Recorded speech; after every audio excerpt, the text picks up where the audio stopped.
Good afternoon, all. Today we are going to discuss the topic methods of separation. Okay? So हम लोग methods देखेंगे that separation के लिए किसी भी चीज़ को separate करना है तो उसके लिए different types की methods होती हैं. Okay? So हम लोग methods discuss करेंगे. Okay? So let's start. Each constituent of a mixture has some properties unique to itself and is shared by no other components. Okay, कोई भी मिक्सचर होता है ना, ठीक है, कोई भी कंस्टिट्यूएंट का जो मिक्सचर में जो कंस्टिट्यूएंट प्रेजेंट होता है उसमें कुछ ना कुछ अलग बात तो होती ही है. ओके, जो अदर कंपोनेंट से मिलती जुलती नहीं हो. जैसे कि हम ह्यूमन बींग्स, ओके, हम एग्जाम्पल ले लेते हैं कि पूरी दुनिया में कितने सारे टाइप्स के ह्यूमन बींग्स हैं. ओके, दिखने में सब एक जैसे हैं, सबके दो आँख है, एक नाक है, दो ईयर्स हैं. ओके, बट इनके सबके अंदर की क्वालिटीज़ अलग होगी, थोड़ा देखने में थोड़ा अलग होंगे. ठीक है, तो हर एक ह्यूमन बींग, पूरी वर्ल्ड में कितने सारे ह्यूमन बींग्स हैं, बट हर एक ह्यूमन बींग एक दूसरे से अलग होता है. ओके, उसमें कुछ ना कुछ तो डिफरेंट होता ही है. ओके, तो ये भी यही है कि मिक्सचर के अंदर हर एक कंस्टिट्यूएंट दूसरे कंपोनेंट से अलग तो होता ही है, कुछ तो उसमें अलग बात होती है. Okay, so this difference in property is utilized to separate various components from the mixture. तो इसी प्रॉपर्टी की वजह से हम उसको सेपरेट कर पा रहे हैं. ठीक है, यही प्रॉपर्टी की वजह से हम लोग दो सब्सटेंस को सेपरेट, दो कंपोनेंट को सेपरेट कर पा रहे हैं. Sometimes we might use a combination of different methods. Okay, so हम लोग different methods देखते हैं. Now,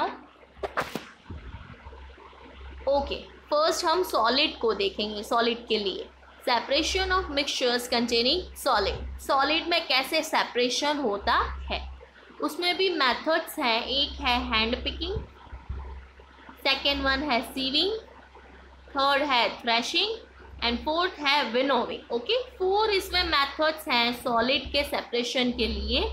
4 मेथड्स हैं. फर्स्ट है hand picking. Okay, so let's proceed. This is the simplest method of separating unwanted substance from the useful ones. ये जो method है ना वो सबसे सिंपलेस्ट मेथड है. अनवांटेड जो सब्सटेंस होते हैं, यूजफुल सब्सटेंस में से जो गंदे सब्सटेंस होते हैं वो निकालने के लिए ये जो हैंड पिकिंग है वो सबसे इजी एंड सिंपलेस्ट मेथड है. Here we take the advantage of differences in size, shape and colour of different components of mixture.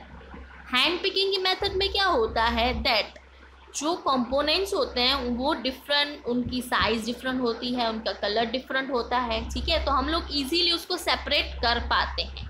Okay, हम लोग एक एग्जांपल लेते हैं. Okay, for example pulse, wheat and rice are quite often mixed with small stones, insects and other unwanted materials. These unwanted materials are differently in size, shape and color from useful ones and are picked by hand. Okay, क्या होता है जो wheat and rice and जो pulses होता है ना, आपके mummy पता है करते हैं, क्लीन करते हैं. ठीक है, उसमें क्या होता है कि जो छोटे छोटे स्टोन प्रेजेंट होते हैं उसके अंदर, वीट के अंदर इंसेक्ट्स होते हैं और बहुत ही अलग मटेरियल होता है. तो आपको देखने से पता चल जाए कि ये वीट का दाना तो नहीं है, ये राइस तो है नहीं, ये पल्सेस भी नहीं है, बिकॉज उनका शेप, कलर सब अलग हो जाता है. तो आप अपने हाथ से, हैंड पिकिंग का मतलब क्या होता है, हाथ से आप उसको पिक करके, अनवांटेड मटेरियल है उसको पिक करके आप बाहर फेंक दो. ओके, तो ये बहुत ही सिंपलेस्ट मेथड है. आप पिक्चर में देख सकते हो दैट ऐसा आपके मम्मी भी करते होंगे. ओके, सो ये हैंड पिकिंग की मेथड है. This method can be used when one of the components is present in small quantity. ये मेथड इसलिए यूज़ होती है, तभी यूज़ होती है जब कोई भी एक कंपोनेंट थोड़ी क्वांटिटी में प्रेजेंट हो. जैसे कि गेहूं है, ठीक है, वीट वो ज़्यादा क्वांटिटी में होंगे लेकिन उसके अंदर जो स्टोन है वो कम क्वांटिटी में होंगे. Okay, second point, the size, shape and colour of the undesirable components are different from these of the desirable components. उनका जो शेप, कलर एंड साइज होगा अनवांटेड और अनडिजायरेबल कंपोनेंट्स का वो एकदम डिफरेंट होगा. ठीक है, जो चीज़ हमें खानी है, वीट है वो यूजफुल है, ओके, उसका shape, colour and size different होगा। बट जो अनवांटेड है जैसे कि स्टोन्स हैं, इंसेक्ट्स हैं, अदर अनवांटेड मटेरियल्स हैं, उनका shape, colour and size different होगा।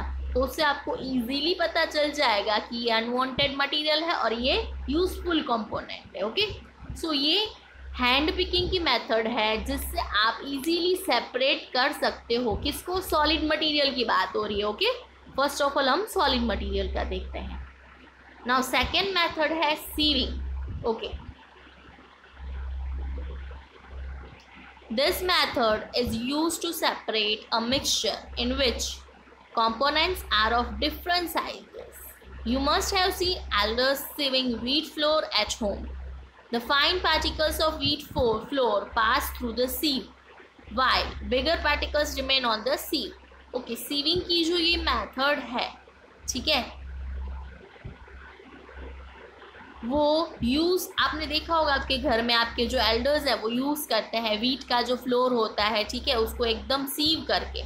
सीव आप देख सकते हो पिक्चर में एक आती है, ठीक है, एक इंस्ट्रूमेंट होता है जिसमें आप वीट का फ्लोर डालते हो, उसको एक अच्छे से छानते हो, ठीक है, सीव करते हो, सीविंग करते हो उसको अच्छे से।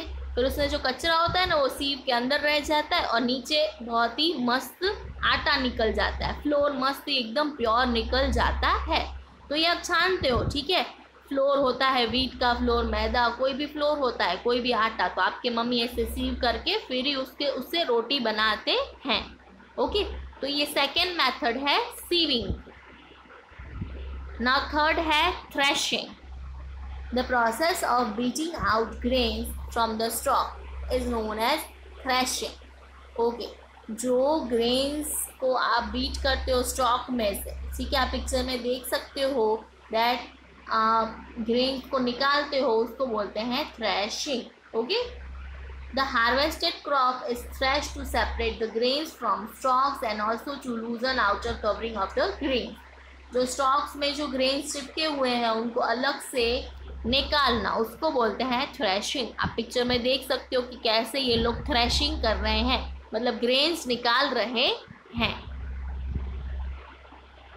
Threshing of paddy is traditionally carried out by beating the harvested crop with sticks. On the other hand, threshing of wheat and other crops is carried out by making animals such as bullocks and buffaloes tread on the crop. However, in case of big fields, threshing is done by using machines called threshers, which is economically quicker and more efficient than using animals. Okay, threshing क्या होती है? Threshing हमने देखा पहले picture में, ऐसे physically भी निकालते हैं, देन एनिमल्स के थ्रू, बुलॉक हैं, ठीक है, बफेलोज हैं, उनके थ्रू भी ये गेहूं निकालते हैं, ठीक है, हार्वेस्ट करते हैं क्रॉप्स। और थर्ड मेथड है, ये आप पिक्चर में देख सकते हो, थ्रेशर। ये एक मशीन आती है, इसके थ्रू भी जो गेहूं है या तो कोई क्रॉप है वो हार्वेस्ट किए जा सकते हैं, ओके। फर्स्ट हैंड से हमने देखा थ्रेशिंग, देन एनिमल्स के थ्रू भी होता है, ठीक है, एंड थर्ड थ्रेशर के थ्रू भी क्रॉप्स हार्वेस्ट होते हैं, okay. Now the fourth method is winnowing. This method is generally used by farmers to separate grains from the husk after threshing. ये मेथड्स जनरली फार्मर्स यूज करते हैं, ठीक है, threshing की प्रोसेस हो जाए उसके बाद फार्मर्स ये विनोविंग की प्रोसेस करते हैं। इसमें क्या होता है, the farmer allows the mixture of grains and the husk to fall from the height. बहुत ही हाइट से उसको गिराते हैं, ठीक है, मिक्सचर ऑफ ग्रेन्स का। Grains being heavier fall vertically down on the ground, husk being lighter is carried away by the wind and forms a separate heap at a short distance from the heap of grains. अभी क्या होगा, अगर आप grains को बहुत ही height से ऊपर से नीचे गिराओगे तो क्या होगा, ग्रेन जो होते हैं वो हैवी होते हैं, ओके, तो वो नीचे ज़मीन पे गिर जाएंगे। लेकिन जो हस्क होते हैं, जो छोटे छोटे लाइट पार्टिकल्स होते हैं, वो क्या हो जाते हैं, वो हवा के थ्रू एकदम उड़ जाते हैं, ठीक है, कहीं और पे चले जाते हैं, कहीं और जगह पे, तो इस वजह से हस्क निकल जाता है। This process is called winnowing. इस प्रोसेस को बोलते हैं विनोविंग। बहुत ही हाइट से ग्रेन्स को ग्रेन्स के मिक्सचर को नीचे गिराना। Okay, threshing and winnowing are the separation technique used in agriculture practices. तो ये थ्रैशिंग एंड विनोविंग है वो एग्रीकल्चर प्रैक्टिसेस के लिए यूज़ होते हैं। ओके, सो टुडे आज हमने 4 मेथड्स देखी सेपरेशन ऑफ सॉलिड के लिए। ओके, ध्यान रखना सॉलिड की ये सेपरेशन की 4 मेथड हैं। लिक्विड एंड गैसेस की फर्दर लेक्चर्स में हम लोग डिस्कस करेंगे। Okay, so today we end our session here. Thank you all.